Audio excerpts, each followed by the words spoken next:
සම්මා සම්බුදු සරණයි. ශ්‍රී බුද්ධ වර්ෂ 2566ක් වූ ඇසළ මස අව ජලවක නම් තිතිලත් ශනි දින හෙවත් ව්‍යවහාරික වර්ෂ 2022ක් වූ ජූලි මාස 16 වන සෙනසුරාදා ශ්‍රී ලංකාවේ වේලාවෙන් පස්වරු 7 උදා වුණු මේ මොහොතේදී ලෝකය පුරා විසිරී සිටින ඔබ අප සෑම සියලු දෙනාම සෝමියදෝම ඔස්සේ අන්තර්ජාලය හරහා සජීවීව මේ සහ සම්බන්ධ වී සිටිනුයේ පෞරාණික තේරවාදය ත්‍රිපිටක අධ්‍යයන වැඩසටහනෙහි අභිධර්මය හා පාලි භාෂා පුහුණුව 77 වෙනි පාඩම සමගයි.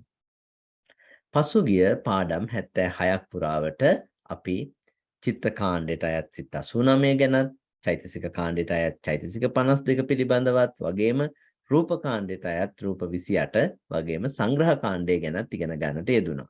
ඒ විශේෂයෙන්ම චිත්ත වීති කාණ්ඩයේ සවිස්තරාත්මකවම ඉගෙන ගන්නට යෙදුණා.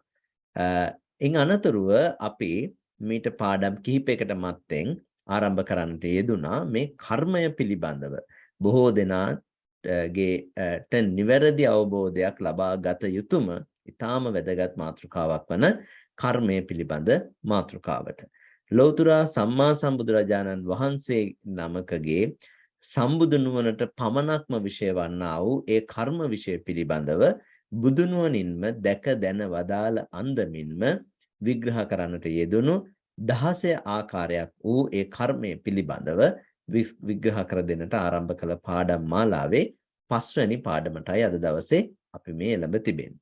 පසුගිය කර්මය පිළිබඳ සාකච්ඡා කළ පාඩම් මාලාවේ පසුගිය පාඩම් 4න් ඔබට මතක ඇති අපි කෘත්‍ය කර්ම චතුෂ්කය හෙවත් සිදු කරන කෘත්‍යයන් අනුව 4 ආකාරයක් වූ කර්මය පිළිබඳව සාකච්ඡා කරගෙන පැමිණි. ඒ මාතෘකාව යටතේදී අපි ජනක කර්මය ගැන ඉගෙන ගත්තා, උපස්තම්භක කර්මය ගැන ඉගෙන ගත්තා, උපපීඩක කර්මය ගැන ඉගෙන ගත්තා, උපඝාතක කර්මය හඳුන්වා දෙන්නට යෙදුණා. අද දවසේ තිබෙන්නේ මේ උපඝාතක කර්මය පිළිබඳවම තව දුරටත් ඉදිරියට දැනගත යුතු කරුණු සාකච්ඡා කරන්නටයි දැන කියා ගන්නටයි. අද දිනේදී මේ උතුම් වැඩසටහනට මාර්ගෝපදේශකත්වයේ සපයන අපගේ ගෞරවනීය ආචාර්යයන් වහන්සේ මහනුවර අම්පිටිය උඩගම චිත්ත විවේකාශ්‍රමාදිවාසී නම කියන්නට අවසරයි පූජනීය විනයාචාර්ය ගලේවෙල ඥානදසනාභිධාන අපේ ස්වාමීන්ද්‍රයන්න් වහන්සේයි. අපගේ ගෞරවනීය කාරුණික ආරාධනය බොහෝම මෙත්සිතින් යුක්තව පිළිගනිමින් මේ සම්බුද්ධ ශාසනයේ චිරස්ථිතිය උදෙසා මේ පරම පිවිතුරු ශ්‍රී සද්ධර්මය බොහෝ දෙනාට අවබෝධ කරගත හැකි ආකාරයෙන් පැහැදිලි කර විස්තර කර විවරණය කර තැබිය යුතුයි කියන උතුම් වූ ශාසනස්ථිතිකාමී හැඟීමෙන්ම යුක්තව ඒ හැඟීම පෙරදරි කරගෙනම උන්වහන්සේගේ ඒ සසුන් කෘත්‍යයන්ට තිබෙනා වූ කාලය අප වෙත අනුකම්පාවෙන් යොමු කරවමින් මේ උතුම් වැඩසටහන් මාලාව ආරම්භ කරලා දැනට වර්ෂ 2ක් තිස්සේ පවත්වාගෙන එන්නට යෙදෙනවා. ඒ පාඩම් මාලාවේ 77 වෙනි වැඩසටහන ආරම්භ කරන්නට සූදානම් වෙන මේ මොහොතේදී අපි සෑම සිළු දෙනාම ගෞරවනීය ස්වාමින් වහන්සේ වන්දනා කරමින් ස්වාමින් වහන්සේව මේ උතුම් ධම් සභා මණ්ඩපයට පිළිගන්නට සූදානම් වෙමු. හොඳයි. සත්පුරුෂ හිතවතුනි, එසේනම් මාත් සමගම එක්ව ගෞරවනීය ස්වාමින් වහන්සේ වන්දනා කරන්නට සූදානම් වන්න. අවසරයි ස්වාමීනි. ඕකාස වන්දාමි බන්තේ සුඛී හොතු. ඕකාස ద్వාරත්තේන කතං සබ්බං අච්චයං කමතමේ බන්තේ කමාමි කමිතබ්බං. සාදුෝකාස කමාමි බන්තේ සුඛී හොතු නිබ්බාන පච්චේ හොතු. සුඛී හොතු නිබ්බාන පච්චේ. ගෞරවනීය ස්වාමින් වහන්සේ පෞරාණික තේරවාදයේ ත්‍රිපිටක අධ්‍යයන වැඩසටහන් මාලාවේ 77 වෙනි වැඩසටහනට සහසම්බන්ධ වීමට අද දිනේදී ලෝකේ පුරා විසෙන ශ්‍රී ලාංකික පිරිස සෝමයෝදෝම ඔස්සේ සහසම්බන්ධ වී සිටිනවා. අප වෙත අනුකම්පාවෙන් මීළඟ වැඩසටහන ආරම්භ කරන මෙන් පාද නමස්කාර පූර්වක ඔබ වහන්සේගෙන් ගෞරවයෙන් ආරාධනා කර සිටිනවා ස්වාමීනි. හොඳයි අපි මුලින්ම නමස්කාර පාඨය කියමින් බුදුරජාණන් වහන්සේට වන්දනා කරමු.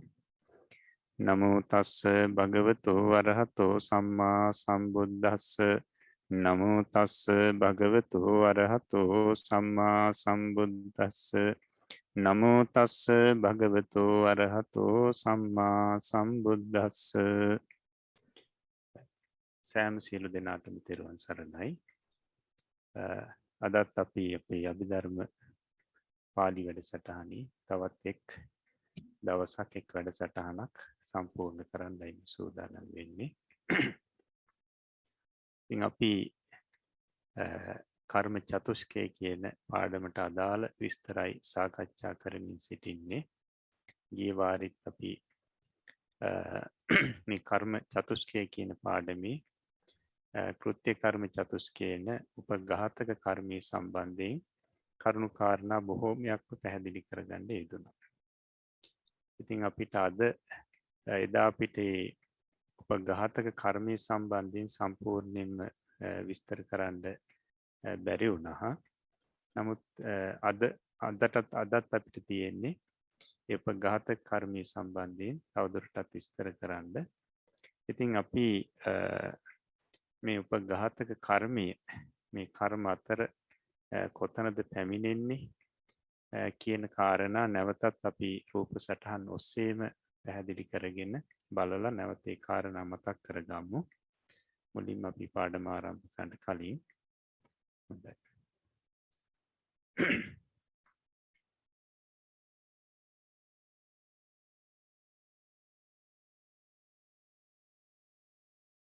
කර්ම චතුස්කේ කර්මය කියනකට කුසල කර්ම අකුසල කර්ම දෙකටම පොදුයි. ඊට පස්සේ සිදු කරන කෘත්‍යයන් අනුව කර්මය හතර ආකාරයි. ඒක කෘත්‍ය කර්ම චතුස්කය. ඊට පස්සේ විපාක දානානුක්‍රම කර්ම චතුස්කය, පාක කාල කර්ම චතුස්කය, විපාක ස්ථාන කර්ම චතුස්කය. එතකොට චතුස්ක වශයෙන් ගත්තාම හතරයි, කර්ම වශයෙන් ගත්තාම ඔක්කොම 16ක් තියෙනවා. ඊළඟට ඒ කර්ම වෙන වෙනම නම් වලින් පැහැදිලි කරනවා. අපි බලමු. ජනක කර්මය, උපස්තම්භක කර්මය, උපපීඩක කර්මය, උපඝාතක කර්මය. ඊට පස්සේ විපාක දානානුක්‍රම කර්ම චතුස්කයේදී ගරුක කර්මය, ආසන්න කර්මය, ආචීර්ණක කර්මය, කෘතත්වාත් කර්මය. ඊළඟට දෘෂ්ට ධම්ම වේද්‍ය කර්මය, උපපද්‍ය වේද්‍ය කර්මය, අපරාපරි වේද්‍ය කර්මය, අහෝසි කර්මය. ඊළඟට අකුසල කර්මී, කාමාවචර කුසල කර්මී, රූපාවචර කුසල කර්මී, අරූපාවචර කුසල කර්මී. හොඳයි. එතකොට මේ උපඝාතක කර්මී උපඝාතක කර්මී කියන්නේ මොකක්ද කියන එක අපි බලමු. උපඝාතක කර්මී එතන අවසානයේ තියෙනවා. එහෙම නැත්නම් උපච්ඡේදක කර්මී. ජනක කර්මී හෝ ජනක කර්මයෙන් උපන් ස්කන්ධ සංතානයේ සිඳ දමන කුසල අකුසල චේතනාවට කියන උපඝාතක කර්මී කියලා. අපි එදත් පැහැදිලි කරලා දුන්නා. ඊට පස්සේ අපි බලමු මේ උපඝාතක කර්මී සම්බන්ධයෙන්. උපඝාතක කර්මී එහෙම නැත්නම් අපිට කියන්න පුළුවන් කෙටියෙන් නසන කර්මී කියලා.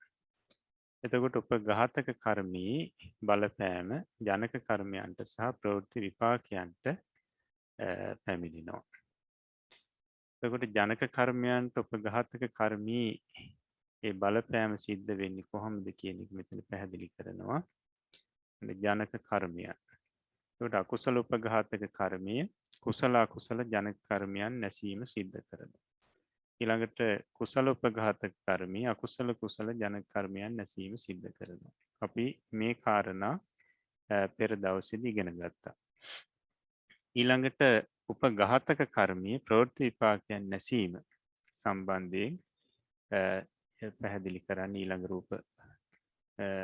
රූප සටහනින් බලමු. අකුසල උපඝාතක කර්මය කුසල අකුසල ප්‍රවෘත්ති විපාකයන් නැසීම සිද්ධ කරනවා. කුසල අකුසල ප්‍රවෘත්ති විපාකයන් නැසලා ජීවිතයෙන් තොර කරනවා. ඊට පස්සේ කුසල උපඝාතක කර්මයේ අකුසල කුසල ප්‍රවෘත්ති විපාකයන් නැසීම සිද්ධ කරනවා. එතකොට අපි එදා ඉගෙන ගත්තේ මෙතනදී මෙන්න මේ ප්‍රවෘත්ති විපාකයන් නැසීම සම්බන්ධයෙන්. එතකොට අකුසල උපඝාතක කර්මයේ කුසල අකුසල ප්‍රවෘත්ති විපාකයන් නැසීම ගැන තමයි අපි එදා කතා කරේ. අකුසල උපඝාතක කර්මයේ කුසල අකුසල ප්‍රවෘත්ති විපාකයන් නැසීම සම්බන්ධයෙන්. එතකොට හොඳයි. එතකොට අපි එදා පැහැදිලි කරා මේ අකුසල උපඝාතක කර්මය කොහොමද කුසල අකුසල ප්‍රවෘත්ති විපාකයන් නසන්නේ කියන එක.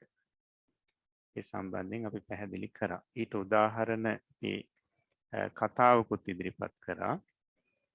සාමාවතී දේවිය ඇතුළු මේ ඒ දේවරුන්ට පැමිණිච්ච උපඝාතක කර්මය සම්බන්ධයෙන්. එතකොට ඒ පිරිසට සිද්ධ වුණා ඒ රජමාලිගාවේ ගින්නට හසු වෙලා පිච්චිලා මරණයට පත් වෙන්න. එතකොට ඒක උපඝාතක කර්මයක්. පෙර ජීවිතයක පසේ බුදුරජාණන් වහන්සේ නමකට කරපු අපරාධයක් නිසා ඒ කර්මය, ඒ අකුසලය උපඝාතක කර්මයක් ස්වරූපයෙන් ඉදිරිපත් වුණා මේ ජීවිතයේදී.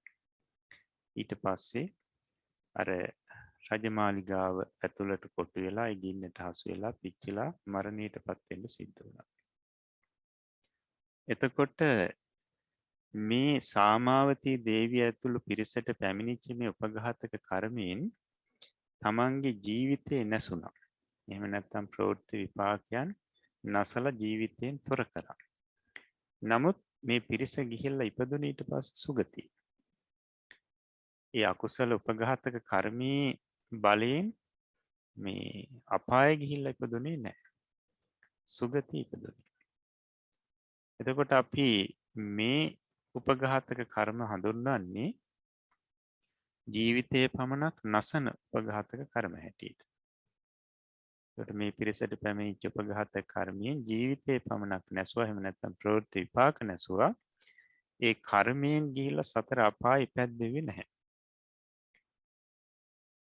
මේ වගේම තමයි බිම්බිසාර මහරජතුමාට පැමිණිච්ච උපඝාතක කර්මයක්. බිම්බිසාර මහරජතුමා සෝවාන් වෙලා හිටියේ. නමුත් එතුමාට පෙර කරපු අකුසලයක් උපඝාතක කර්ම ස්වරූපයෙන් ඇවිල්ලා තමන්ගේ ජීවිතේ නැසුවා. එතකොට අජාසත් රජතුමා මේ බිම්බිසාර මහරජතුමාව හිර කරලා ඊට පස්සේ ආහාර ගෙනියන්න දෙන්නේ නැතුව ආහාර නවත්තලා ඊට පස්සේ කරන වෑමියට කියලා මේ යටිපතුල් පළලා ලුණු දාලා පුච්චලා මේ විදිහට වේදනාව දුන්න අවසානයේදී මේ වේදනාවෙන් රජතුමා මිය ගියා. මිය ගිහිල්ලා ඉපදුනේ නමුත් සුගතියේ. දිව්‍ය චාතුරු මහරජකී. එතකොට මේ උපඝාතක කර්මේනොත් සිද්ධ කරේ ජීවිතේ නැසීම. එහෙම නැත්නම් ප්‍රවෘත්ති විපාක නසා ගැනීම. රජතුමා සුගතිය ඉපදුනේ. එතකොට මේ උපඝාතක කර්මේනොත් රජතුමාව අපායේ ඉපැද්දෙන්නේ නැහැ. ඉපැද්දෙන්නේ නැහැ. නමුත් සමහරුන්ට පැමිණිච්ච උපඝාතක කර්ම තියෙනවා මේ ජීවිතයේදී ඒ තමන්ගේ ජීවිතෙත් නැසලා සතර අපායේ පැද්දවීමත් සිදු කරනවා. එතකොට එබඳු උපඝාතක කර්මවල බලපෑමට ලක්වුණු පිරිසකුත් ඉන්නවා. අපේ ධර්මයේ ඒ විදිහේ කතා කිහිපයකුත් දක්වලා තියෙනවා. එතකොට දේවදත්ත තෙරුන් වහන්සේට පැමිණි උපඝාතක කර්මය. මේකට හොඳම උදාහරණයක්. පිරිස දන්නවා දේවදත්ත තෙරුන් වහන්සේ බරපතල අකුසලයක් කරා සංඝ බේදේ. මේ සංඝ බෙහෙදේ බොහොම බරපතලයි. ඉතින් අවසානයේදී දේවදත්ත තෙරුන් වහන්සේට මේක උපඝාතක කර්මයක් ස්වරූපයෙන් ආවා. ඒ ජීවිතයේම කරපු අකුසලේ ඒ ජීවිතයේම උපඝාතක කර්මයක් ස්වරූපයෙන් ඉදිරිපත් වුණා. ඉදිරිපත් වෙලා අර ජේතවනාරාමේ බුදුරජාණන් වහන්සේ දකින්න කියලා අවසානයේ යනකොට මගදී පොකුණ ළඟදී මේ පොළවට ගිලා බහිනවා. පොළොව ඇතුළට මේ දේවදත්ත තෙරුන් වහන්සේ ගිලා බහිනවා. ඉතින් අවසානයේදී මිය ගිහිල්ලා නිරේ උපදින්නේ. අන්න එතනදී මේ උපඝාතක කර්මයේ ජීවිතේ නැසලා අපායේ ඉපැද්දවීමත් සිද්ධ කරනවා. ඊළඟට චිංචි මානවිකාවට පැමිණිච්ච උපඝාතක කර්මය. පිරිස දන්නවා බුදුරජාණන් වහන්සේට දරුණු අභූත චෝදනාවක් එල්ල කරා. මේ චිංචි මානවිකාව. ඉතින් අවසානයේදී ඔප්පු වුණා මේක අභූත චෝදනාවක් කියලා. ඉතින් එදා අය බුදුරජාණන් වහන්සේ මේ චෝදනාව කරලා එතනින් ඉවත් වෙලා බුදුරජාණන් වහන්සේගේ නොපෙනෙන මානෙට යනකොට මෙයත් මිය ගිහිල්ලා නිරේ තමයි ඉපදුනේ. මේ මොහොතේදී මිය ගිහිල්ලා නිරේ ඉපදුනේ. එතකොට මෙන්න මේ උපඝාතක කර්මයෙන්ොත් ඇයගේ ජීවිතේ නැසලා එහෙම නැත්නම් ප්‍රවෘත්ති විපාක නැසලා අපායේ පැද්දුවා. එතකොට මේ කතා පිරිස දන්නවා. ඒ නිසා මම විස්තර කරන්න යන්නේ නැහැ. මේ කතා දීර්ඝ වශයෙන් පැහැදිලි කරන්න යන්නේ නැහැ. ඒ වගේම තමයි මහා ප්‍රතාප රජතුමාට පැමිණිච්ච උපඝාතක කර්මය.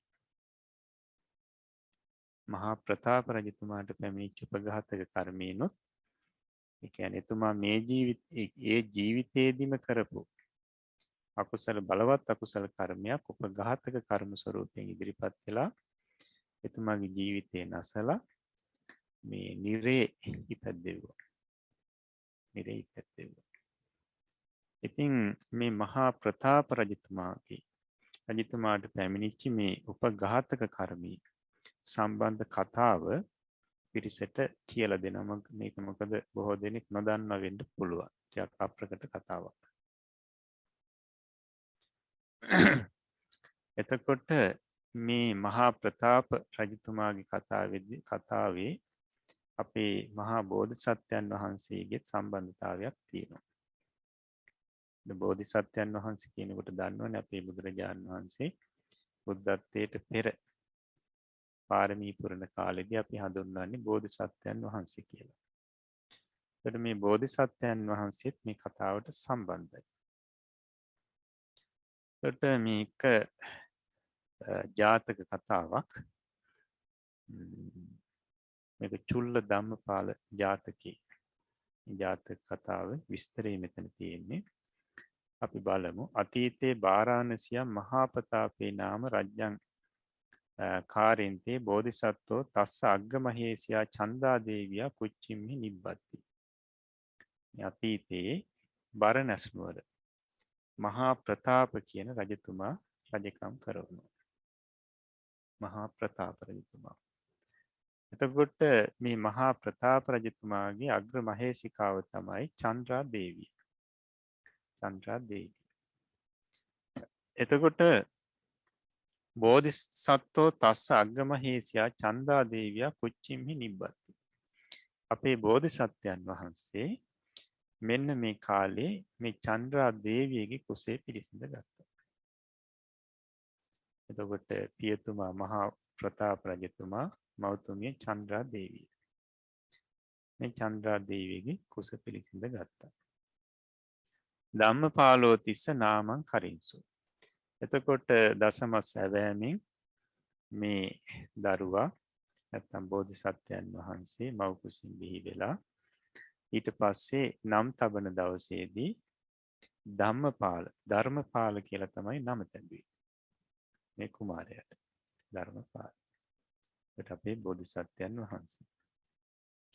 තමේනම් සත්මාසික කාලේ මාතා ගන්ධෝද කියන නහා පෙත්වා අලංකරිත්වා කීලාපේමාන නිසීදී. එතකොට මේ ධර්මපාල කුමාරයාට දැන් ඉපදිලා මාස 7යි. මාස 7ක් වෙනකොට මේ චන්ද්‍රා දේවිය මොකද කළේ? සුවඳ පැන් වලින් නාවලා ඊට පස්සේ ඔය රත් සඳුන් එහෙම ඇගේ ගල්වලා බොහෝම අලංකාර කරලා සුවඳ වර්ගයන්ගේ ගල්වලා ඊට පස්සේ කීලාපේ මානා නිසීදී. ඉතින් මේ කුමාරයා මේ ඇකේ තියාගෙන ඉතින් සුරතල් බස් කියමින් මේ කුමාරයාව සුරතල් කරනවා. සුරතල් කරනවා. රාජා තස්සා වසනට්ටානං අගමාසි. ඉතින් මෙන්න මේ අවස්ථාවේදී මේ මහා ප්‍රතාප රජතුමා එනවා මේ චන්ද්‍රා දේවී ඉන්න තැනට සිරියහන් ගබඩාවට. සා පුත්තන් කීලාපේ මානා පුත්ත සිනේහේන සමප්පිතා හුත්වා රාජානම් පස්සිත්වාපි න උට්ටහි.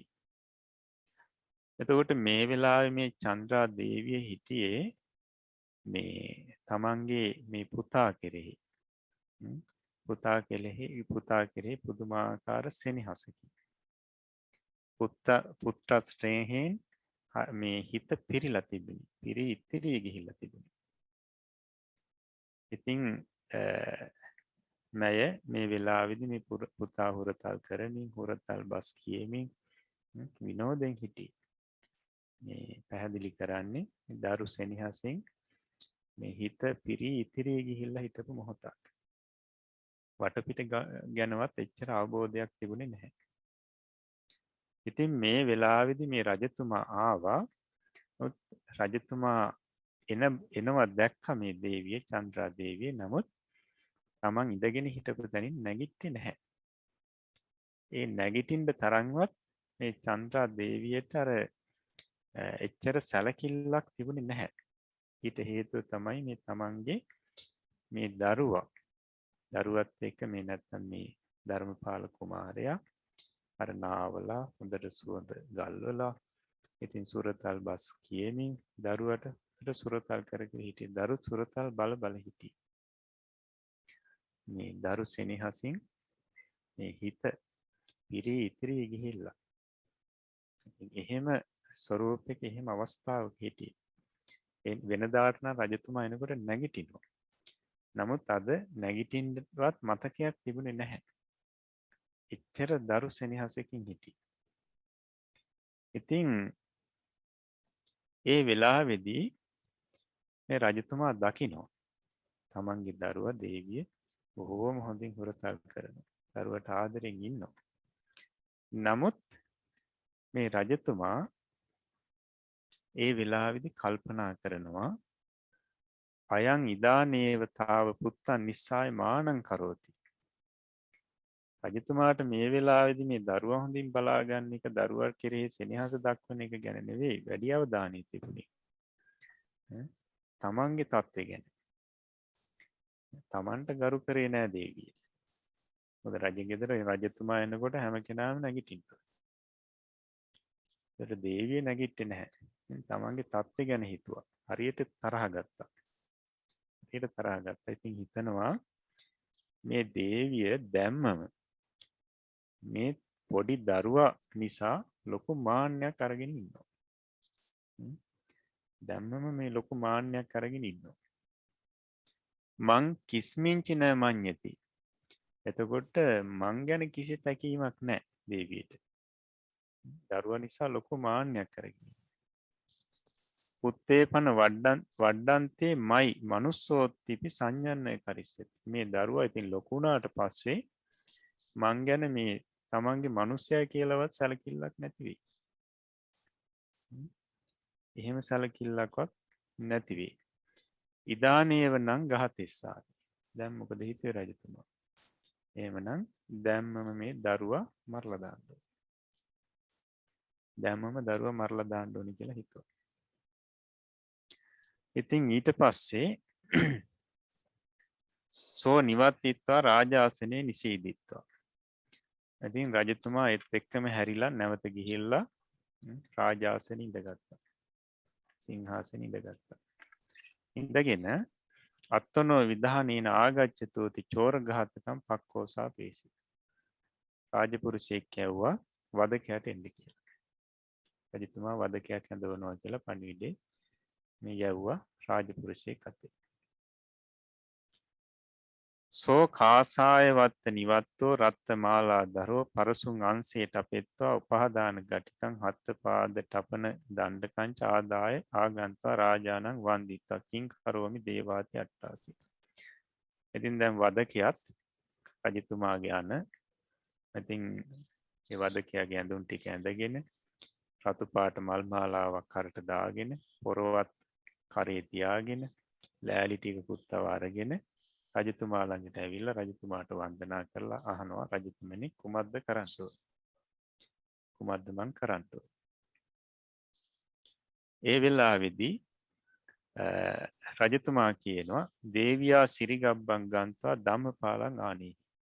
දේවියගේ සිරිහං ගබඩාවට ගිහිල්ලා ධර්මපාලව අරගෙන ඉන්න කියලා. ධර්මපාලව අරගෙන. ඒ වෙලාවේදී දේවීපි රඤ්ඤෝ කුජ්ජිත්වා නිවත්තන භවඤ්ඤත්වා බෝධිසත්තං උරේ නිපජ්ජාපෙත්වා රෝධමානෝ නිසීදී. ඉතින් දේවියත්ට පසුව තේරුණා තමන් අතින් වරදක් වුණා. නමුත් මේ පුතා කෙරෙහි තිබුණු දැඩි සෙනෙහස නිසා ඒක තමන්ට අමතකුනේ. නමුත් රජතුමා කිපුණා. දරුවට මොන හරි කරදරයක් කරන්න පුළුවන් කියන බව දැනිලා මේ දරුවා මේ ඇකේ තියාගෙන දරුවා සිඹිමින් අඬ තමයි මේ වෙලාවේදී දේවිය හිටියේ.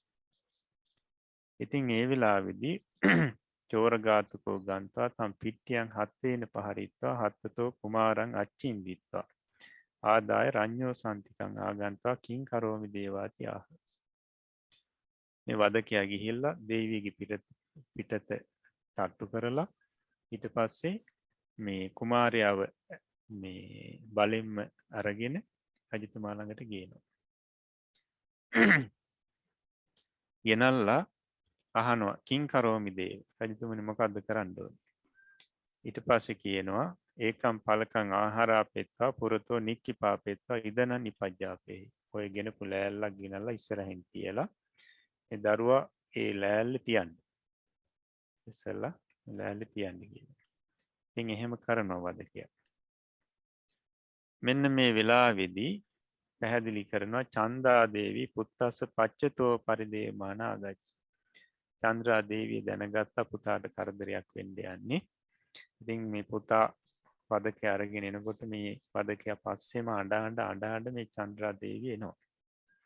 චන්ද්‍රා දේවිය එනවා. සෝ චෝරඝාතකෝ කිං කරෝමි දේවාති ආහ.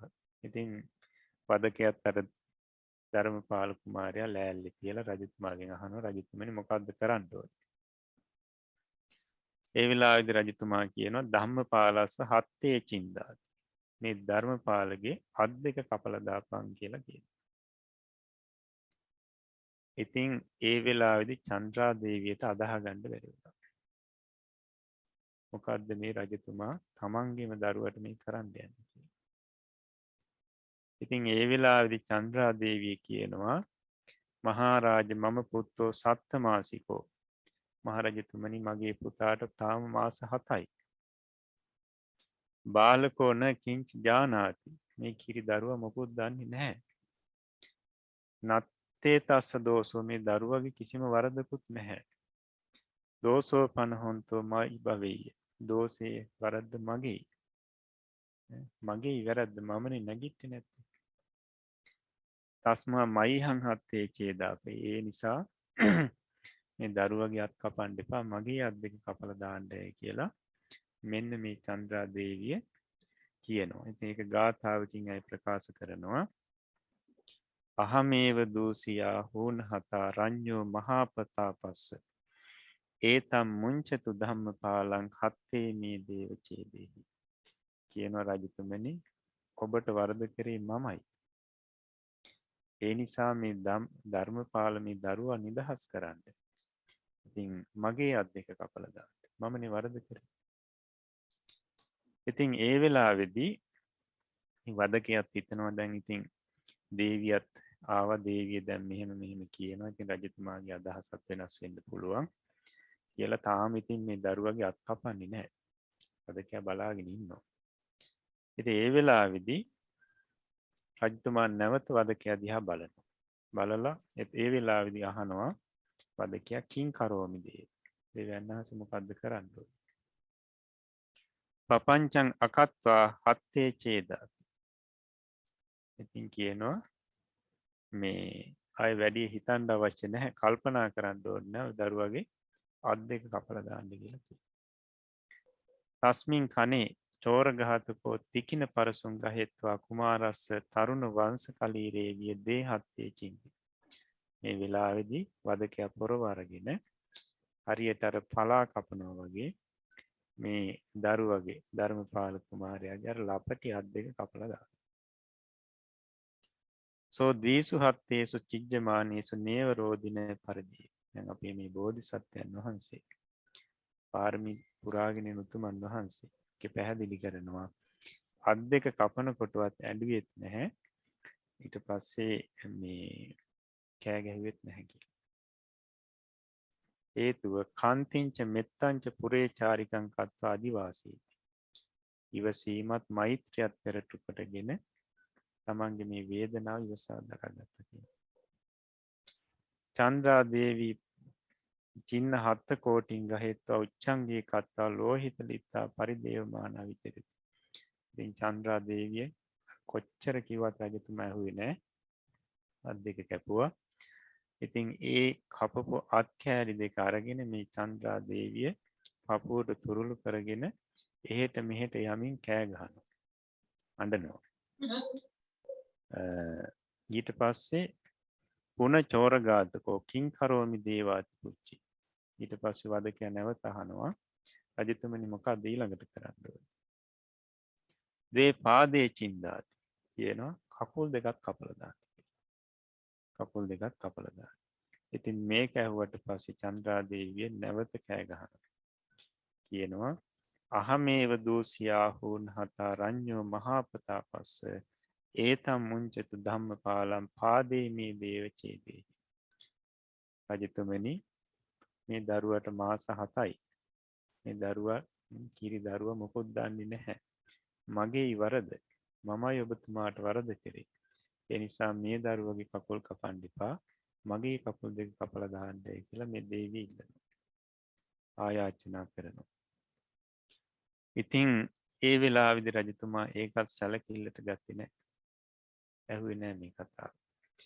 රාජා පුන චෝරඝාතකං ආනාපේති. රජතුමා කියනවා වදකයාට මේ කකුල් දෙක කපලා දාන්න කියලා. සෝ උබෝපි පාදේ චින්දි. වදකයා කකුල් දෙකක් කැපුවා.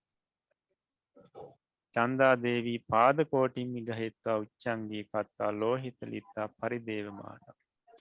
මේ වෙලාවේ චන්ද්‍රා දේවිය අර කකුල් කෑලි දෙකක් අරගෙන ඔඩොක්කේ තියාගෙන ලේ ඇඟේ ගෑවිලා.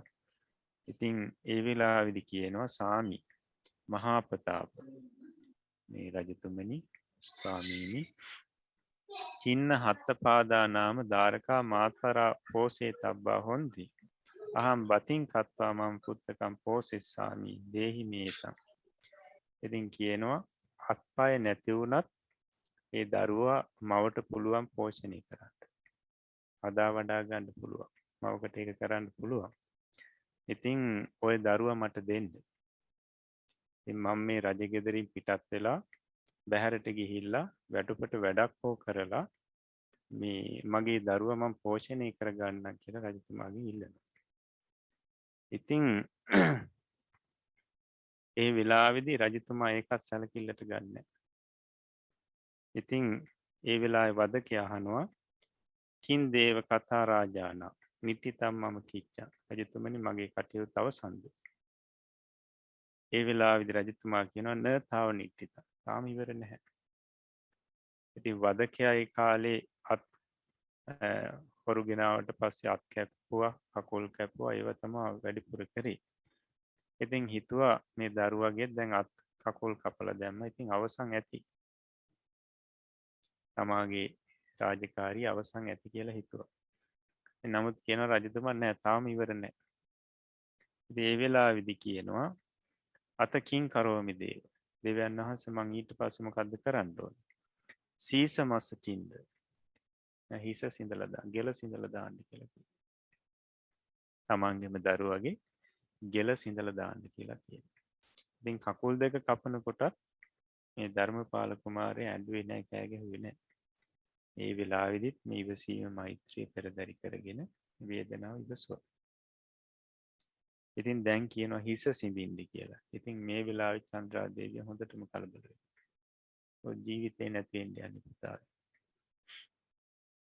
ඉතින් ඒ වෙලාවෙදිත් කියනවා අහමේව දූසියා හූන්හතා රඤ්ඤෝ මහා ප්‍රතාපස්ස ඒතම් මුංචතු ධම්මපාලං සීසම්මේ දේවචේදී. රජතුමනි මේ දරුවා මොකුත් දන්නේ නැහැ. වරද මගේ. දරුවගේ හිස සිඳින්න එපා. මගේ හිස සිඳලා දාන්න. ඉතින් මෙහෙම බැගෑපත් ඉල්ලීම කරනවා.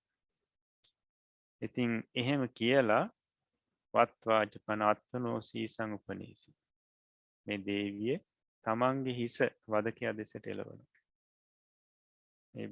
හිසේ පැත්තට නමන. තමන්ගේ ගෙල සිඳලා දාන්න මේ දරුවගේ ගෙල සිඳින්න එපා කියලා. ඉතින් ඒ වෙලාවේදී දැන් වදකයාටත් හරි ප්‍රශ්නයක්. ඉතින් ඒ වෙලාවේදී වදකයා අහනවා කිං කරවමි දේව. දෙවියන් වහන්සේ මොකද්ද මං කරන්න ඕනේ? සීසමස්ස චින්ද කමක් නැහැ. ඔය ධර්මපාලගේ හිස සිඳලා දාන්න. ගෙල සිඳලා දාන්න කියලා. ඉතින් සෝ සීසං චින්දිත්වා ගෙල සිඳලා දාලා මේ වදකයා අහනවා කතා දේව රාජාන රජතුමනි මගේ රාජකාරිය අවසන්ද? න තාව කතා තාම ඉවර නැහැ කියලා. දැන් මේ රජතුමා මොකද්ද මේ කරන්න යන්නේ? අත කිං කරෝමි දේව රජතුමනි මම මොකද්ද කරන්න ඕනි කියලා වදකයා අහනවා. අසිතුන් දේන නම් සම්පටිච්ඡාපෙත්ව අසිමාල කන්නාම කරෝ. බලන්න මේ රජතුමාගේ තිබුණු නපුරුකම කියනවා අර කඳ කෑල්ල උඩ දාලා කඩු තුඩින් කඩු තුඩ අල්ලන්න කියලා පහළට වැටෙනවා. ඉතින් ඊට පස්සේ මොකද කරන්නේ? අර කඳ කෑල්ල උඩ දාලා මේ කඩු තුඩෙන් අල්ලනවා. එතකොට කෑලි කෑලි කැපිලා මේ මස් ටික බිමට වැටෙනවා. ඉතින් ඒ වෙලාවේදී චන්ද්‍රා දේවිය තමන්ගේ දරුවාගේ මේ බිම වැටුණු මස් ටිකත් එකතු කරලා ඇකේ තියාගෙන ඉතින් අඬා වැළපෙනවා. දැන් චන්ද්‍රා දේවියට ඉතින් වෙන කර කියා ගන්න දෙයක් නැහැ. අඬා වැළපෙනවා. ඒ හඬා වැළපෙමින් ඇය ගාථා දෙකක් කියනවා. එකක් නහි නූ නිමස්ස රඤ්ඤෝ මිත්තා මච්ඡාච විජ්ජරේ සුහදා යේන වදන්ති රාජානම් මා ගහතයෝ රසපුත්තා කියනවා. අනේ මේ රජතුමාට තමන්ගෙම මේ දරුවා මරන්න එපා කියලා කියන්න තරම් මේ හොඳ හිතක් තියෙන මෘදු හිතක් තියෙන මිතුරෙක්වත් මේ රජතුමාට හිටියේ නැහැ. ඇමති කෙනෙක්වත් මේ රජතුමාට හිටියේ නැහැ. ඒ කියන්නේ මේ දරුවා මරනකොට අනේ තමන්ගේ දරුවා මරන්න එපා රජතුමනි කියලා කියන්න තරම් හොඳ ඇමති කෙනෙක්වත් මිත්‍රයෙක්වත් මේ රජතුමාට හිටියේ නැහැ නේ කියලා මේ කියමින් අඬනවා. ඒ වගේම දෙවෙනි ගාථාව නහිනෝ නිමස්ස රඤ්ඤෝ ඥාති මිත්තාච විජ්ජරේ සුහදා යේන වදන්ති රාජානම් මා ගහතේ අත්‍රජම් පුත්තා කියන්නේ අනේ තමන්ගෙම ලෙයින් උපන් දරුවා මරනකොට මේ දරුවා මරන්න එපා රජතුමනි කියලා කියන්න හිත හොඳ ඥාතියෙක්වත් මේ රජතුමාට හිටියේ නැහැ කියලා මේ දේවී කියනවා.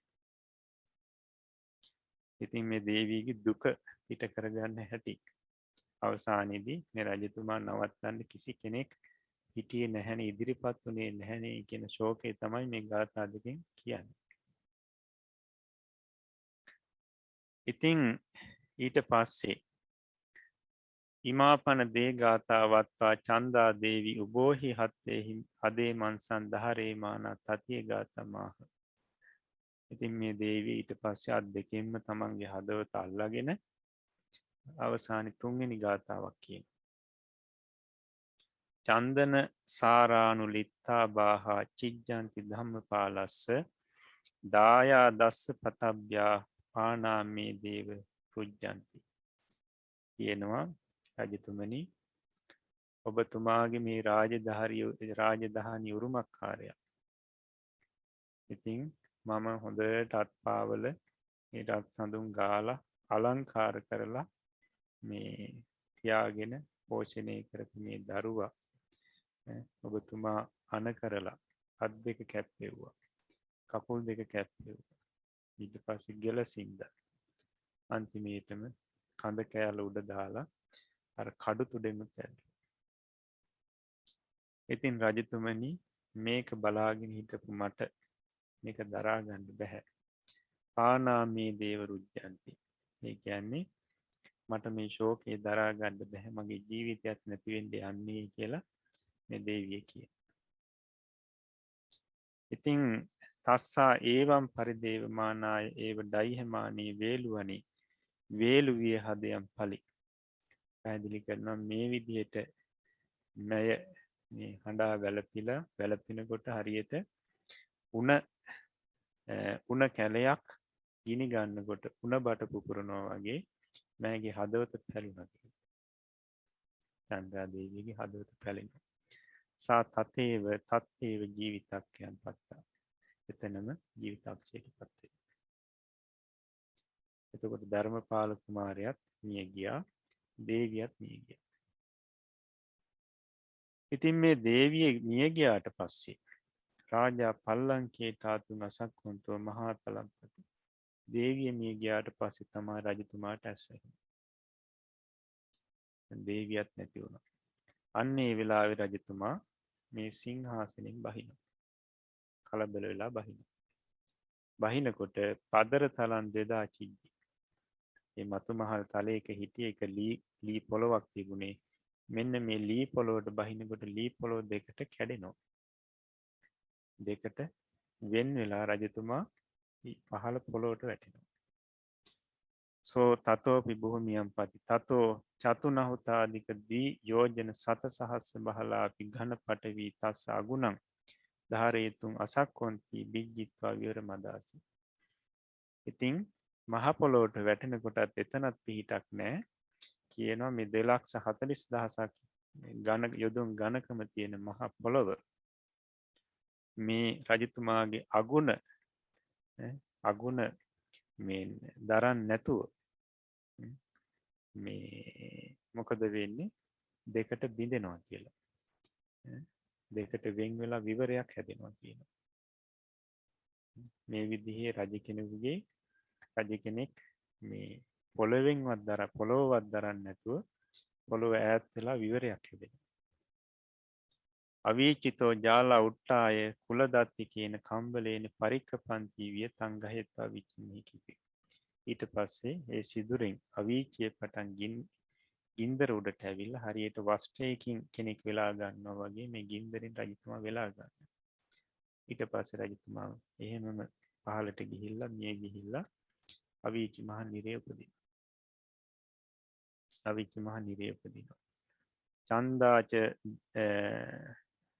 බෝධිසත්වස්සච අමච්චා ශරීර කිච්ඡං කරින්සු. ඊට පස්සේ චන්ද්‍රා දේවියගෙත් බෝධිසත්වයන් වහන්සේගෙත් අවසාන කටයුතු ඇමතිවරු එකතු වෙලා සිද්ධ කරනවා. රජතුමා පහළට ගිනි දැල් වලට හසු වෙලා පහළට ගියා. ඉතින් මෙන්න මේක තමයි මේ මහා ප්‍රතාප රජතුමා සම්බන්ධ කතාව. මහා ප්‍රතාප රජතුමාට මේ උපඝාතක කර්මී පැමිණිච්ච ආකාරය. එතකොට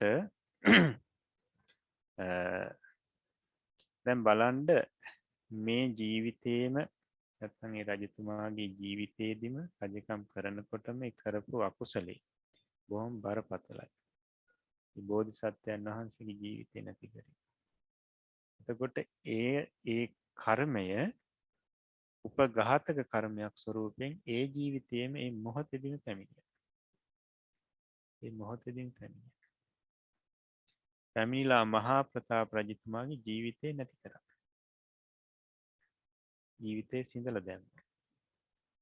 ඒ විතරක් නෙවෙයි රජතුමා අවීචී පැද්දෙව්වා.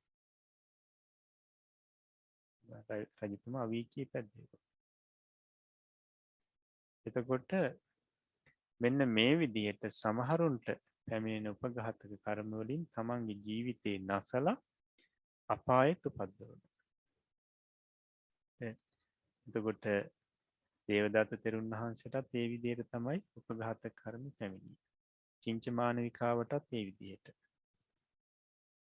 ඒ විදිහටම තමයි තව ඔය කලාබු කියලා රජ කෙනෙක් ඒත් බෝධිසත්වයන් වහන්සේගේ ජීවිතය නසනවා. එතුමාටත් ආපු උපඝාතක කර්මයේ මේ වෙලාවෙ කරපු කර්මයේම උපඝාතක කර්මයක් ස්වරූපයෙන් ඇවිල්ලා ජීවිතයෙන් නැසලා මේ අපායි නිරේ ඉපැද්දෙව්වා. නිරේ ඉපැද්දෙව්වා.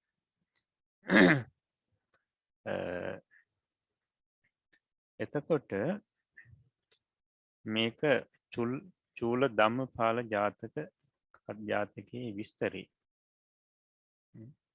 එතකොට මේ බුදුරජාණන් වහන්සේ මේ දේශනාව පවත්වලා අවසානයේදී මේ පැහැදිලි කරනවා ස්වාමීන් වහන්සේලාට තදා රාජා දේවදත්තව හෝසි. එදා රජතුමා මහා ප්‍රතාප රජතුමා මෙදා දේවදත්ත තෙරුන් වහන්සේ. චන්දා දේවී මහා ප්‍රජාපති ගෝතමී. එදා චන්ද්‍රා දේවිය මෙදා මහා ප්‍රජාපති ගෝතමී. ධම්මපාල කුමාරෝ අහමේව. එදා ධර්මපාල කුමාරයා මෙදා මමයි කියලා බුදුරජාණන් වහන්සේ අතීත කතාව වර්තමානිත් එක්ක ගලපලා පැහැදිලි කළා. එතකොට දැන් මේකෙන් අපිට කාරණා දෙකක් මනාව පැහැදිලි වෙනවා. උපඝාතක කර්මයට අමතරව. දැන් දේවදත්ත තෙරුන් වහන්සේ තමයි එදා මහා ප්‍රතාප රජතුමා. බෝධිසත්වයන් වහන්සේ මේ බුදුරජාණන් වහන්සේ තමයි එදා මේ රජතුමාගේ පුතා. එතකොට බලන්න මේ සංසාරයේ තියෙන භයානකතම. තමන්ගේ පරම වෛරක්කාරයා තමන්ගේ පියා වෙලා ඉන්නත් පුළුවන්. තමන්ගේ වෛරක්කාරයා තමන්ගේ පියා වෙන්නත් පුළුවන්. මව වෙන්නත් පුළුවන්. එතකොට හිතලා බලන්න මේ සංසාරේ තියෙන භයානකකම. ඉතින් ඒ නිසානේ අද දෙමව්පියෝ අම්මයි තාත්තයි දෙන්න එකතු වෙලා තමන්ගේ දරුවෝ මරනවා. ඉතින් සමහරු කල්පනා කරනවා ඇයි මෙහෙම දේවල් වෙන්නේ? ඇයි මේ පිරිසට මේ දරු සෙනෙහස නැද්ද කියලා. මේවට හේතු තමයි මෙන්න මේ විදිහට සංසාරේ එන වෛර. බොහෝ දුරට හේතු වෙන්නේ. එතකොට බලන්න අපේ බෝධිසත්වයන් වහන්සේට ඒ ජීවිතයේදී පියා වුණේ තමන් එක්ක සංසාරේම වෛරයක් තියාගෙන ඉන්න ඒ දේවදත්ත තෙරුන් වහන්සේ. ඉතින් එදා පියාගේ මේ අනසකින් තමන්ගේ ජීවිතය නැති කරගන්න සිද්ධ වුණා. තමන්ට ජීවිතය අහිමි. ඒ නිසා මේ සංසාරේ කියලා කියන්නේ බොහොම භයානකයි. ඒක භයානක බව තේරුම් ගන්න හොඳම කතාවක් මේ.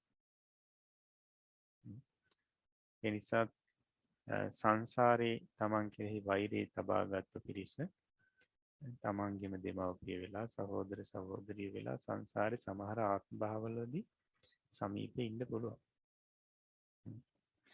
එතකොට ඒක එක දෙයක්. අනිත් දේ තමයි දැන් අම්මා චන්ද්‍රා දේවිය තමයි මහා ප්‍රජාපති ගෝතමී. එතකොට සිද්ධාර්ථ කුමාරයන් වහන්සේ ඉපදිලා දවස් 7ක් යනකොට මහා මායා දේවීන් වහන්සේ කලුරිය කරනවා. ඊට පස්සේ මහා ප්‍රජාපති ගෝතමී තමයි සිද්ධාර්ථ කුමාරයන් වහන්සේ හදාවටන්නේ. දැන් තමන්ගේ පුතා වුණු නන්ද කුමාරයව කිරිමව්වරුන්ට දීලා සිද්ධාර්ථ කුමාරයාට මව වුණා. ඉතින් තමන්ගේ කිරි දීලා ඉතින් හදා වඩා පෝෂණය කර අසීමාන්තික සෙනෙහසකින්. අසීමාන්තික සෙනෙහසකින් තමන්ගේ දරුවට වඩා සෙනෙහසක් මේ සිද්ධාර්ථ කුමාරයන් වහන්සේට දැක්වුවා. එතකොට මේ සෙනෙහසක් ඇතිවෙන්න හේතුව මේ අවසාන ජීවිතයේ තිබුණු සෙනෙහස මේ පමණක් නෙවෙයි ඒ ජීවිතේ නිසා ඇති වුණු සෙනෙහසක් නෙවෙයි බලන්න මේ කතාවෙන් පැහැදිලි වෙනවා පෙර ජීවිතවලදී අපේ බෝධිසත්වයන් වහන්සේට මහා ප්‍රජාපති ගෝතමිය මව වෙලා තියෙනවා. එදා ධර්මපාල කුමාරයාට අම්මා වුණේ චන්ද්‍රා දේවිය වුණේ මේ මහා ප්‍රජාපති ගෝතමිය. ඉතින් සංසාරයෙන් එන සෙනෙහස. ඉතින් මේ කාරණාවත් මේ ජාතක කතාවෙන් මනාව පැහැදිලි වෙනවා. ඉතින් එතකොට මේ කතාව අපි දැක්වේ මේ අකුසල උපඝාතක කර්මය මේ කුසල අකුසල ප්‍රවෘත්ති විපාකයන් නැසීමට උදාහරණයක් විදියට. කුසල අකුසල ප්‍රවෘත්ති විපාකයන් නැසීමට. හොඳයි ඊළඟට අපිට තියෙන්නේ කුසල උපඝාතක කර්මය. කුසල උපඝාතක කර්මය කුසල අකුසල ප්‍රවෘත්ති විපාකයන් නැසීම සම්බන්ධයෙන් පැහැදිලි කරගන්න. අපි උපඝාතක කර්මය කියන රූප සටහන බලලම ඒකත් පැහැදිලි කරගමු. දැන් බලන්න මේකේ මේ ප්‍රවෘත්ති විපාකයන් කියන පැත්තේ කෙළවරේම තියෙනවා කුසල උපඝාතක කර්මය අකුසල කුසල ප්‍රවෘත්ති විපාකයන් නැසනවා කියලා. ඒකට අපි දැන් ඉගෙන ගත්තේ අකුසල උපඝාතක කර්මයේ කුසල අකුසල ප්‍රවෘත්ති විපාකයන් නැසීම. ඒකට දැන් අපිට තියෙන ඉගෙන ගන්න ඊළඟට කුසල උපඝාතක කර්මය අකුසල කුසල ප්‍රවෘත්ති විපාකයන් නැසීම සම්බන්ධයෙන්. එතකොට හොඳයි. එතකොට දැන් කුසල උපඝාතක කර්මය කුසල අකුසල ප්‍රවෘත්ති විපාකයන් නැසීම කියලා අදහස් කරන්නේ තමන් කරපු කුසලයක් යම් සත්‍යයක් කරපු කුසලයක් උපඝාතක කර්ම ස්වරූපයෙන් ඉදිරිපත් වෙලා ඒ ජීවිතේ නැසනවා. ඒ ජීවිතේ නැසනවා. ඒකට නැසලා ඒ කුසල උපඝාතක කර්මී බලයෙන් සුගතියට යවන්න පුළුවන්. සුගතිය උපද්දවන්න පුළුවන්.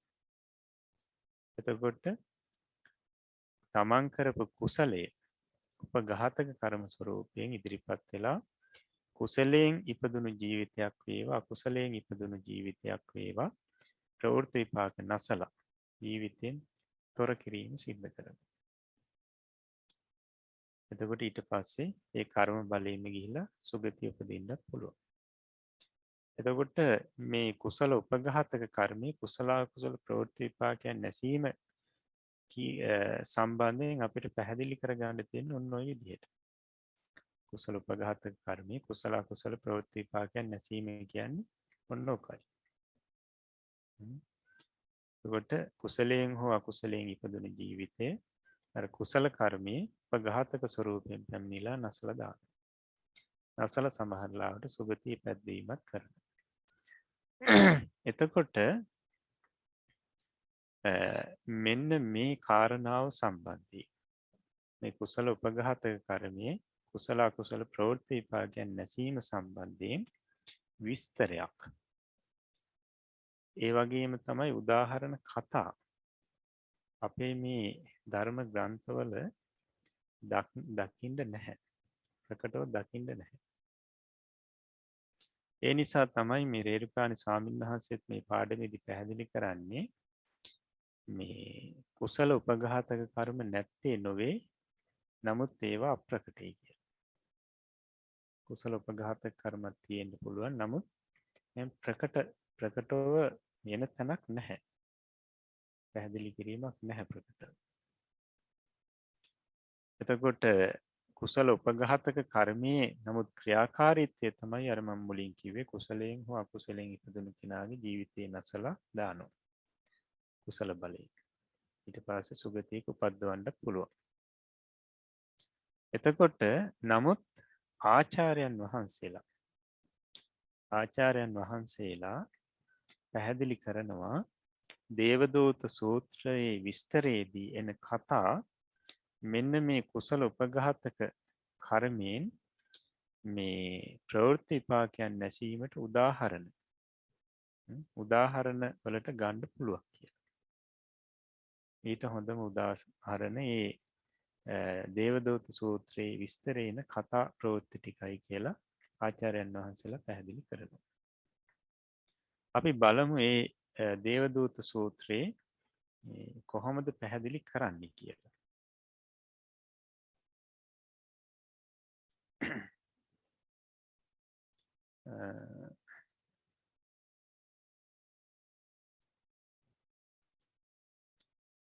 දේවදූත සූත්‍රයේ පිරිස අහලා ඇති බුදුරජාණන් වහන්සේ දේශනා කරන තාම වටිනා සූත්‍රයක් සංසාරේ බය තේරුම් ගන්න ලැබෙන වටිනා සූත්‍රයක් මේක මජ්ක්‍ධිම නිකායේ තියෙන සූත්‍රයක්. එතකොට මෙන්න මේ සූත්‍රයේ විස්තර කරන තැන පැහැදිලි කරනවා. දැන් සමහර පිරිස සාමාන්‍ය අකුසල් කරලා නිරේ ගිහිල්ලා උපදිනවා. ඒ නිරේ උපදිනකොටත් අර මහා නිරේවල් වල නෙමෙයි උපදින්නේ වසුපත් නිරේවල් වල. එහෙම නැත්නම් කුඩා නිරේවල් කියලා අපි පැහැදිලි කරේ. මෙන්න මේ තැන්වල උපදිනවා. මේ තැන්වල ඉපදුනාට පස්සේ ඒ නිරේ ඉන්න නිරිපල්ලන් මේ නිරිසත්තු අරගෙන එනවා මහා නිරේ දොරටු ළඟ ඉන්න මේ යම රජුරුව ළඟට. එතෙන්ද අරගෙන එන්නේ අපි කියන නඩු විසඳන්න කියලා. විනිශ්චයක් ලබා ගන්න කියලා. ඇත්තටම මෙතනදි කරන්නේ මේ යම රජුරුව දේවදූතයන් සම්බන්ධයෙන් අහලා කුසලයක් සිහිපත් කරලා දීලා මේ පිරිස නිරේන් නිදහස් කරන්න තමයි මේ රජතුමා යම රජුරුව උත්සාහවත් වෙන්නේ.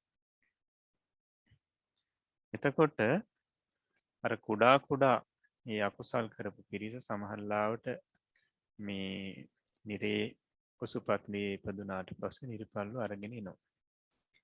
එතකොට යම රජුරුව ළඟට සමහරලාවට අරගෙන ආවට පස්සේ යම රජුරුව මොකුත් අහන්න කලින්ම සමහරුන්ට මේ අර ගිනිදැල් ආදී දකිනකොට පෙර කරපු කුසල් සිහිපත් වෙන්න පුළුවන්.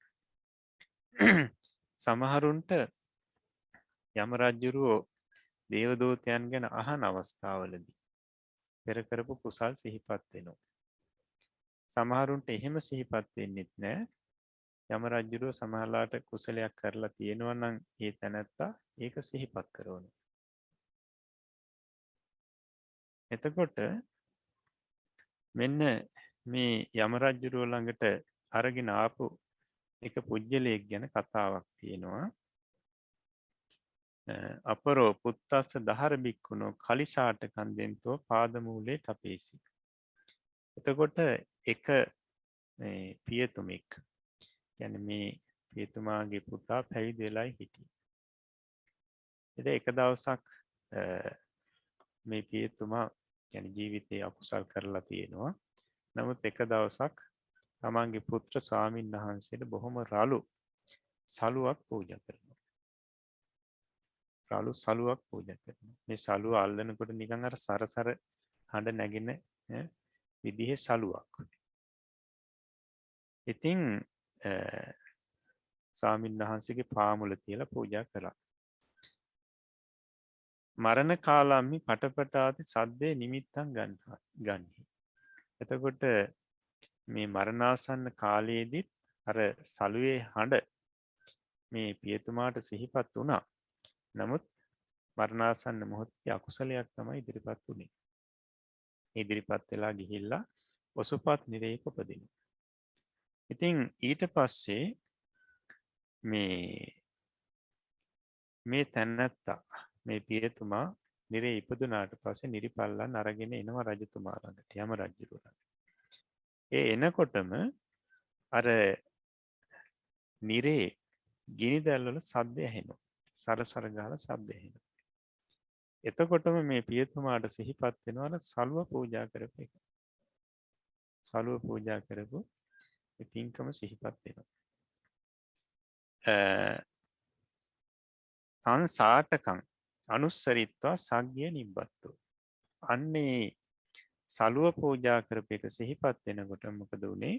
එතනින් මිය ගිහිල්ලා සුගතිය උපදිනවා. සුගතිය උපදිනවා. ඒවන්තාව අත්තනෝ ධම්මතාය කුසලං කම්මං සරිත්වා සග්ගේ නිබ්බත්ති. මෙන්න මේ විදිහට තමාටම අර මොකක් හරි හඬක් හෝ ඇහිලා තමාටම මේ කුසලයේ සිහිපත් වෙලා එහෙම සුගතිය උපදිනවා කියලා කියනවා. එතකොට ආචාර්යවරුන් දක්වන්නේ මෙන්න මෙතනදී මේ තනත්තාට මේ නිරේ කුසපත් නිරේ ඉපදිලා මේ ජීවිතයෙන් තොර වෙන්න නැත්නම් මේ මිය යන්නට හේතුනේ අර කුසලය. සලුව පූජා කරපු කුසලය උපඝාතක කර්මයක් ස්වරූපයෙන් ඉදිරිපත් වුණා. ඉදිරිපත් වෙලා ජීවිතේ නැසුවා. නැසලා සුගති පැද්දෙව්වා. සුගති පැද්දෙව්වා. ඉතින් මේ විදිහට පැහැදිලි කරනවා. ඊට පස්සේ තවත් කතාවක් පැහැදිලි කරනවා. ඔය අවස්ථාවේදීම සිද්ධ වුණ එක. ඉතින් දැන් සමහරුන්ට යම රජුරුව ළඟට අරන් යනකොට මොහොම සිහිපත් වෙලා මිය ගිහිල්ලා උපදින්න පුළුවන් සුගතියක. සමහරුන්ට එහෙම නැහැ.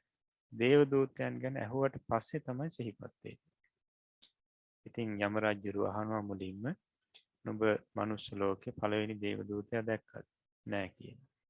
දේවදූතයා කියලා අදහස් කරන්නේ මේ දරුවෙක් ඉපදුණු ගමන්ම අර කැතකුණු ගොඩේ මල මූත්‍රා ගොඩේ වැතිරිලා ඉන්නවා දැකලා නැද්ද කියලා අහන්නේ. කියනවා දැකලා තියෙනවා. ඉතින් ඒ වෙලාවේ හිතුන්නේ නැද්ද මටත් සංසාරේ මෙහෙම ඉන්න වෙනවා. නිසා පින් කරගන්න ඕනි කියලා හිතුන්නේ නැද්ද? කියනවා නැහැනේ. මම ප්‍රමාද වුණානේ. ඔය විදිහට කියනවා. ඔය විදිහට ලෙඩෙක් ගැන අහනවා. ඊට පස්සේ මියගිය පුජ්‍යලෙක් ගැන අහනවා. ඊට පස්සේ රාජ වදයට ලක් වුණු කෙනෙක් ගැන අහනවා. ඔය විදිහට අහනවා 5 දෙනෙක් ගැන. ඉතින් මෙන්න මේ විදිහට දේවදූතයන් ගැන 5 දෙනා ගැනම අහනකොට මේ එක තැනැත්තෙක් නිරේ ඉපදුණු මේ තැනැත්තා ඇමති කෙනෙක් පෙර ජීවිතේ. ඇමති කෙනෙක් නිරේ ඉපදින්නේ. කොසපත් නිරේක ඉපදිලා යම රජුරුව ළඟට ගෙනාව ප්‍රශ්න ඇහුවා දේවදූතයෝ ගැන ඇහුවා නමුත් කුසලයක් සිහිපත් වුණේම නැහැ. ඉතින් නමුත් පැහැදිලි කරනවා ඒකෝ අමච්චෝ කිර අමච්චෝ සුමන පුප්ප කුම්බේන මහා චේතියම් පූජෙත්වා යමස්ස පත්තින් අදාසි. ඉතින් මේ ඇමතිතුමා එක් දවසක් මේ රුවන්වැලි සෑය ළඟට ගිහිල්ලා සමන් මල් කලසක් මේ රුවන්වැලි සෑයට පූජා කරලා තියෙනවා. පූජා කරලා යම රජුරුවන්ටත් පින් දීලා තියෙනවා. යම රජුරුවන්ටත් පින් දීලා තියෙනවා ඉතින්. තං අකුසල කම්මේන නිරේ නිබ්බත්තං. නමුත් අකුසල කර්මයකින් නිරේ ඉපදුනා. යමස්ස සන්තිකන් අයින්සති යම රජුරුව ළඟට ගියාට පස්සේ මේ දේවදූතයන් 5 දෙනා ගැන මහලත් සිහිපත් නොවෙනකොට යම රජුරුව බලනවා කරගත්තු කුසල් මොනවද කියලා. ඒ වෙලාවේදී දකිනවා මේ මහා චෛත්‍ය රුවන්වැලි සෑයට පූජා කරගත්තු මේ මල් කලස. ඉතින් ඒ වෙලාවේදී යම රජුරුව කියනවා නනුත්වම් මහා චේතියම් සුමන පුප්ප කුම්බේන පූජෙත්වා මයිහම් පත්තින් අදාස. නුඹ රුවන්වැලි සෑයට සමන් මල් කලසක් පූජා කරලා එදා මටත් පින් දුන්නා නේද කියලා. මටත් පින් දුන්නා නේද? එතකොට සෝ තස්මින් කාලේ සරිත්වා අන්න ඒ වෙලාවෙම මොහොත එක සිහිපත් වෙනවා. ඊට පස්සේ දේව ලෝකං ගතෝ. එතනින් මිය ගිහිල්ලා දිව්‍ය ලෝකෙ උපදිනවා. දිව්‍ය ලෝකෙ උපදිනවා. එතකොට දැන් මේ අවස්ථාවත් පැහැදිලි කරන්නේ අර මල් කලස පූජා කරපු මේ කුසලය සිහිපත් වෙනකොටම ඒ කුසලය උපඝාතක කර්මයක් ස්වරූපයෙන් අර ජීවිතේ නැසුවා. නැසලා මේ දිව්‍ය ලෝකෙ ඉපදෙව්වා. දිව්‍ය ලෝකෙ ඉපදෙව්වා. එතකොට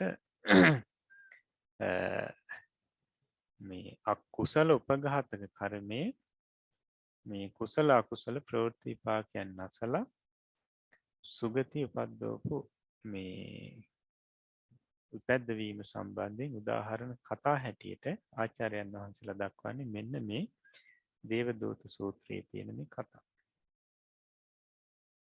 එතකොට මේ කතා තුළින් අපිට පැහැදිලි වෙනවා කොහොමද කුසල උපඝාතක කර්මයක් මේ සත්‍යයන්ගේ ජීවිතේ නැසීම සිද්ධ කරන්නේ කියලා.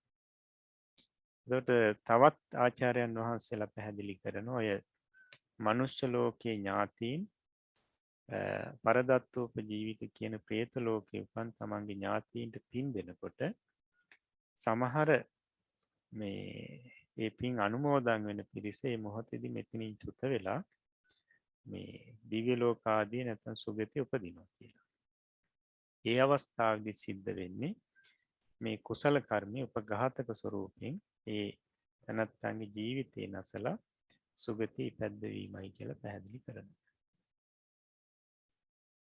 හොඳයි. එතකොට අපි අවසානයේදී ඉගෙන ගත්තේ කුසල උපඝාතක කර්මයේ කුසල අකුසල ප්‍රවෘත්ති විපාකයන් නැසීම සම්බන්ධයෙන් උදාහරණ කතා.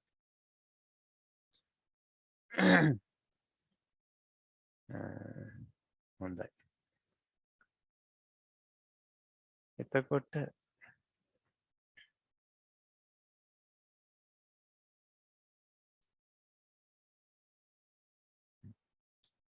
ඊට පස්සේ අපිට තව කොටසක් පොතේ කොටසක් තව ඉගෙන ගන්න තියෙනවා. ඒකට අපි ඒක ඊළඟ දවසේදී පැහැදිලි කරලා දෙන්නයි බලාපොරොත්තු වෙන්නේ. හොඳයි. අපි එහෙමනම් අද අභිධර්ම පාඩම මෙතකින් අවසන් කරනවා.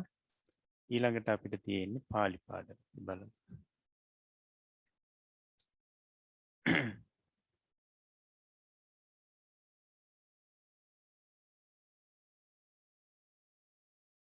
හොඳයි. එතකොට අපි නපුංසක ලිංගික ශබ්දයි ඉගෙන ගනිමින් හිටියේ. එතකොට අද නපුංසක ලිංගයේ ඉකාරාන්ත අට්ටි ශබ්දේ පිරිසට අපි දෙනවා බලමු. එතකොට ඉකාරාන්ත ශබ්දයක් මේක. පඨම අට්ටි අස්තිය එහෙම නැත්නම් ඇටය එහෙම නැත්නම් බීජය මේ කියන අර්ථවල දෙන්නේ අට්ටි කියන ශබ්දේ. ඊට පස්සේ අට්ටීනි අට්ටි අස්තිය ඇට බීජ. ඊළඟට ဒုတိယ අට්ටින් අට්ටීනි අට්ටි. ඊළඟට තතිය අට්ටිනා අට්ටීමි අට්ටීහි. චතුර්ථි අට්ටිනෝ අට්ටිස්ස අට්ටීනං. පංචමි අට්ටිනා අට්ටිම්හා අට්ටිස්ම අට්ටිහිමි අට්ටීහි. षष्ठी अट्ठिनो अट्टिस्स अट्टिहिनं. सप्तमी अट्ठिम्मि अट्टिस्मिन् अट्टिहिसु. करण अट्ठिना अट्टिहिबि अट्टिहि. ආලපන අට්ටි අට්ටීනි අට්ටිහි. හොඳයි මේක පාඩම් කරගන්න ඕනේ මේ ශබ්දය. ඊට පස්සේ මේ විදිහට වර්ණම් වණ්ඩ ශබ්ද කීපයක් තියෙනවා. වාරි ජලය. ඒකට ජලයට පාලියෙන් වචන කීපයක්ම තියෙනවා. ඒකට උදක පානි. ඒකට තව එකක් අපිට අද මේ මුණ ගැහෙන්නේ වාරි ජලය. ඊටසේ දදි මිදුණු කිරි. ඊළඟට සප්පි ගිතෙල්. ඊළඟට අක්කි ඇස. ඊට පස්සේ අච්චි ගිනිසිල ගිනිසිලුව. ඊට පස්සේ සත්ති කලවය. මේ ටිකත් වර්ණම් වණ්ඩ අට්ටි ශබ්දයේ විදිහට. එතකොට අපි ඊළඟ දවසේ බලමු. හොඳයි. හොඳයි එතකොට අපි පාලි පාඩමත් මෙතකින් අවසන් කරනවා. එතකොට අද දවසේදී අපි අභිධර්මයේ තුලින් උපඝාතක කර්ම සම්බන්ධයෙන් ඉගෙන ගන්න යෙදුණා සම්පූර්ණ වශයෙන්ම. ඉතින් ඒ වගේම පාලි පාඩම තුලින් අලුත් පාලි වචන ඉගෙන ගත්තා. මේ තුලින් సంతානයේ ජනිත වුණා කුසල් සිතවිලි. මේ කුසල් සිතවිලි වල ආනිසංස වශයෙන් හැම දිනාටම නිදුක් නිරෝගී දිගාසිරි සැලසේවා. තව තවත් ධර්මයට හිත නැඹුරු වේවා. මේ ධර්මයේ ඉගෙන ගන්න අවබෝධ කරගන්න ලැබේවා. ප්‍රාර්ථනා පරිදුතින් බෝධිඥානයකින් නිවනින් සැනසෙන්නට මේ උතුම් ධර්ම අධ්‍යයනයත් පාරමී කුසලයක්ම වේවා කියලා අපි ආශිර්වාද කරනවා. ඒ වගේ මේ ධර්මයන් අපිට කියා දුන්න ගුරුතුමන් වහන්සේලාටත් හදා වඩා පෝෂණය කරපු දෙමව්පියන්ටත් ශාසනික මව්වරු පියවරු සහෝදර සහෝදරියන්ටත් ඒ වගේම මේ වැඩසටහන වෙනුවෙන් වෙහෙස මහන්සි වෙන කැලුම් මහත්මයා ප්‍රධානී දරුවන්ටත් ඒ වගේම බුද්ධ ශාසනය වෙනුවෙන් කාලයේ ධනය ශ්‍රමය කැප කරලා මේ වෙනකොට ගිලන් බවින් පසුවන හැම දෙනාටමත් මේ පින් ජීවිතයට ආශිර්වාදයක් වේවා නිදුක් නිරෝගී දිගාසිරි සැලසේවා සම්‍යක් ප්‍රාර්ථනා මුදුන්පත් වේවා නිවනින් සැනසෙන්නටම ලැබේවා කියලා අපි ආශිර්වාද කරනවා. ඒ වගේම ශාසනාරක්ෂක ලෝකපාලක ආත්මාරක්ෂක අල්පේශාක්‍ය මහේශාක්‍ය දිව්‍යතා මණ්ඩලයටත් මේ පින් දැනේවා පෙනේවා මේ පින් අනුමෝදන් වෙත්වා දෙවියෝ සැපෙන් සැපයට පත් වෙත්වා බුද්ධ ශාසනයේ බුද්ධ ශ්‍රාවකයන් නිරතුරුවම ආරක්ෂා කරත්වා කියලා අපි ආරාධනා කරමින් පුණ්‍ය අනුමෝදනා කරමු. ඒ වගේම මිය පරලෝ ගොස් පින් බලාපොරොත්තුෙන් පසුවන හැම දිනාටමත් මේ පින් දැනේවා පෙනේවා මේ පින් අනුමෝදන් වෙත්වා. හැම දිනාගෙම පරලෝ ජීවිත සැපවත් වේවා කෙලවර නිවනින් සැනසෙත්වා කියලා පුණ්‍ය අනුමෝදනා කරමු. අප හැම දිනාටමත් මේ උතුම් පුණ්‍ය ශක්තිය සතර මාර්ග සතර ඵල පිළිවෙලින් උතුම් නිවනින් සැනසෙන්නටම හේතුපකාර වේවා කියන ප්‍රාර්ථනාව ඇති කරගෙන මං කීවට පසු මේ වාක්‍යය කියමින් නිවන් සුව ප්‍රාර්ථනා කරමු. ඉදම්මේ පුඤ්ඤ කම්මං ඉදම්මේ පුඤ්ඤ කම්මං ආසවක්ඛයා වහං හෝතු ආසවක්ඛයා වහං හෝතු සබ්බ දුක්ඛා පමුංචතු සබ්බ දුක්ඛා පමුංචතු මාගේ මේ පුණ්‍ය ධර්මය මාගේ මේ පුණ්‍ය ධර්මය මාර්ගඵල නිවන් පිණිසම මාර්ගඵල නිවන් පිණිසම හේතු වේවා හේතු වේවා වාසනාව වේවා වාසනාව වේවා සාදු සාදු සාදු. තුන්ලොවක් සනසවදාල ශාන්තිනායක අමාමෑණී සම්මා සම්බුදු සර්වඥ රාජෝත්තමයන් වහන්සේ මහා කරුණාවෙන් මේ තුන් ලෝක ධාතුව සුවඳවත් කරමින් මහනෙල් මල් සුවඳින් සුගන්ධවත් වූ ශ්‍රී මුඛ පද්මේ වැඩ සිටියා වූ සුදු බුදු රැස් විහිදෙන උතුම් දළදා වහන්සේ ස්පර්ශ කරමින් මේ ලෝකයට වැඩම වදාරන්නට යෙදුණු ලෝකය සනසාලු ඒ උතුම් වූ ශ්‍රී සද්ධර්මය අද දවසේදීත් අපිට හිත් සනසාලමින් මේ භව ගමන දුක්ඛයන්ගෙන් තොර කරගෙන වහවහාම උතුම් නිර්වාණ ශාන්තියෙන් සෝපත් භාවයට පත් කර ගැනීම උදෙසා වූ උතුම් වූ ශ්‍රී සද්ධර්මය ඉගෙන ගන්නට ලැබුණා. ඒ නිසාවෙන් අද දවසේදීත් අපි බොහොම වාග්යවන්ත වුණා මේ බොහොම දුෂ්කර කාලයකදී නමුත් අපිට මේ උතුම් ධර්මය සුවසේම ඉගෙන කියා ගන්නට ලැබීම ගැන. ඉතින් අද දිනේදීත් මේ උතුම් ධර්මය අපිට කියා දෙන්නට යෙදුනා වූ උතුම් ගෞරවනීය ස්වාමීන්ද්‍රයන්න් වහන්සේට අපගේ පුණ්‍යානුමෝදනා පූර්වක ස්තුති අපි මේ මොහොතේදී පුද කර සිටිනවා.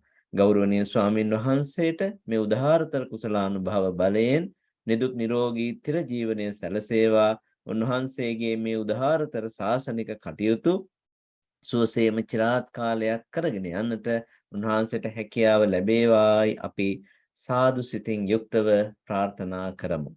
එසේ ප්‍රාර්ථනා කරමින් අප විසින් ජනිත කරගත්තා වූ මේ සකල විපුල කුසල සම්භාර ශක්තිය ගෞරවනීය ස්වාමින් වහන්සේටත් අනුමෝදන් කරමින් ස්වාමින් වහන්සේ විසින් මේ බුද්ධ ශාසනය උදෙසා කරන්නා වූ අචින්තනීය මේ කටයුතු සම්භාරය නිසා ජනිත කරගත්තා වූ කුසල ශක්තිය අපිත් සාදු සිතින් අනුමෝදන් වෙමින් මේ සියලුම කුසලයන් අප සැමටම එක්බම ධම් සභා මණ්ඩපයකදී සුවසේම ධර්මය අවබෝධ කරගනිමින් නිර්වාණ ධාතුව සාක්ෂාත් කර ගැනීම පිණිස වේවායි ප්‍රාර්ථනා කරගෙන අපි සියලු දෙනාම එක්ව ගෞරවනීය ස්වාමින් වහන්සේ වන්දනා කරමු. ඕකාස වන්දාමි බන්තේ සුඛී හෝතු. මයා කතං පුඤ්ඤං සාමිනානුමෝදිතබ්බං සාදු සාදු අනුමෝදන්. සාමිනා කතං පුඤ්ඤං මයිහං දාතබ්බං සාදු අනුමෝදිතම්. සාදු සාදු අනුමෝදාමි. ඕකාස ద్వාරත්තයේන කතං සබ්බං අච්චයං කමතමේ බන්තේ කමාමි කමිතබ්බං. සාදු ඕකාස කමාමි බන්තේ. සුඛී හෝතු නිබ්බාන පච්චය හෝතු. සුඛී හෝතු නිබ්බාන පච්චය හෝතු. සීලවන්තං ගුණවන්තං පුඤ්ඤක්කෙත්තං අනුත්තරං දුල්ලභේන මයා ලද්දං බුද්ධ පුත්තං නමාමහං. සුවපත් වේ.